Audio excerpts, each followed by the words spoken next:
this day. We thank you for your journey. We thank you, dear Master, for your power. We're surrendering and submitting now to your holy word. Your anointed will and your blessed one. Telling you thank you now that things are as well as they are. In Jesus' name. Good evening. Good evening. Honor to my friend and pastor of this great church.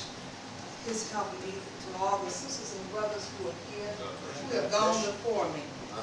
I have the hard task of saying first in John chapter 19, verse 28 and 29. I'd like to read John chapter 19, verses 28 and 29. After this, Jesus, knowing that all things were now accomplished, that the scripture might be fulfilled, said, I thirst. Now thou wast set a vessel full of vinegar. And they filled a sponge with vinegar and put it upon hyssop and put it to his mouth. All right. We have wonderful stories. We talk about Easter. We portray Jesus as this awesome man, this spirit that keeps us. But in these two words, I thirst, Jesus shows us the pain that he was enduring for us. Amen. You cannot talk about the whip. You cannot describe the barbed wire. You cannot see the blood that he shed, the open flesh that was torn on him, just for us. Just for us. And now here he is, already, my daddy would say, stretched wide and hung high. Already having been lied on, talked about, and even set up. And I thought when I talked to Rev Horton all week, I'd been talking to my husband. We go to work down 51 and the water is just rising. It's just rising as we cross the bridge. And in the news as we went to Bible study Wednesday with Rhode Island and other areas flooding. And amidst all of the water that's rising, here is the scripture saying, I thirst. From the man who made water, from the man who turned water into wine. Now for us, he's saying, I thirst. And here it is, 2011. And things that were forbidden in biblical times, we have made laws to justify. I think Jesus is still in pain. He's in pain. Now she talked about the church. But the church ain't the church that Big Mama them brought us to. We talk about the things of Christ, and we look at us as a people. In a few years, there won't be many of us recognizing because we're going to be mixed up, tangled up with this race and that race, and so it won't be a whole lot of God folks except for the old folks. All right now. Jesus said, I thirst, indicating that he was in pain.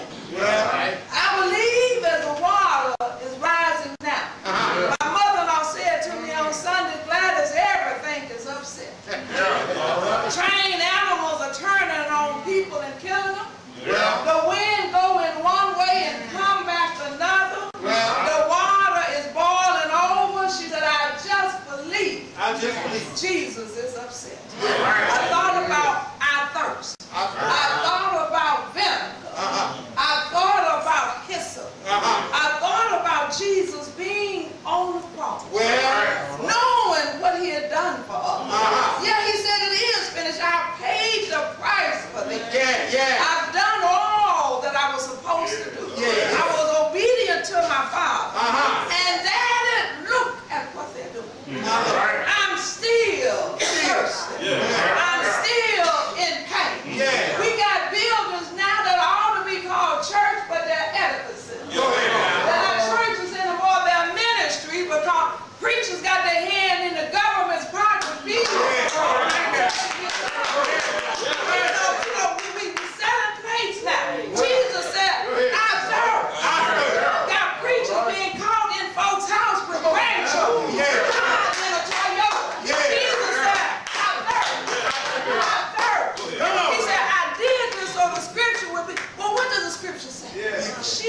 He wanted us to know that he's in pain. He wanted us to know that, you know, we say that I feel you. You know how the young folks say, I feel you. He said, I'm feeling it. I'm feeling it. I'm doing this. Will they be grateful? Will they recognize all that I endure? That they will become holy folk, anointed folk, folk who would not only hear me, but obey me, people who will love me, because I've already gone before them. I've already knocked down coke. I've already laid down stealing. I've already put up homosexuality. I put it all under my blood. Will they hear me when I tell them I thirst? He's already paid the price. Now we just have to feel the pain. And I believe may not be at your house this week, but hold on. Hold on. Somebody will end up down there where we work. Somebody will have to plan a funeral that ain't got no money. Somebody gonna show up and not look like that little girl you gave birth to, that little boy. We're gonna be saying the same thing. I thirst. I'm hurting. I'm in pain. As a race of people, I know we're hurting. We got to be hurting. Looking like we look. Church, when I was a knee high to adults, this church would be full now.